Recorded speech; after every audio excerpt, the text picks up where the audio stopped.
کہانیاں ہمیشہ سبق دیتی ہیں۔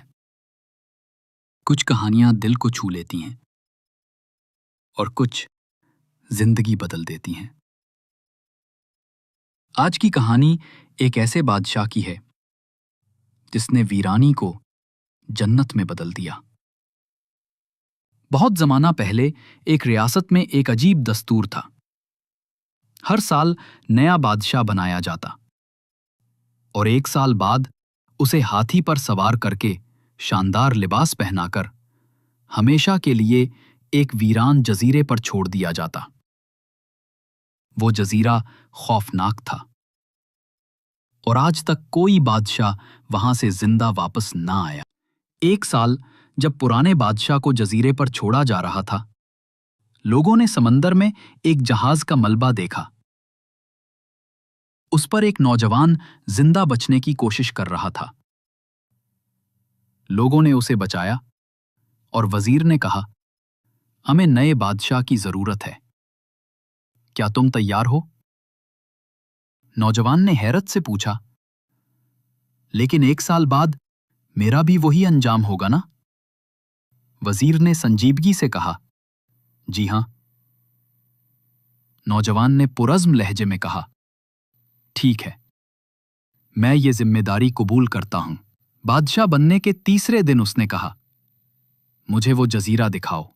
جب وہ وہاں پہنچا تو جنگلی جانوروں کی آوازیں گونج رہی تھیں اور درختوں کے بیچ پرانے بادشاہوں کی ہڈیاں بکھری پڑی تھیں۔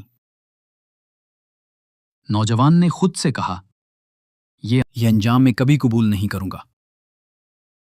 واپس آ کر اس نے حکم دیا، 100 مزدور جزیرے پر بھیجو، جنگل صاف کرو، جانور بھگا دو اور نئی زندگی بساؤ۔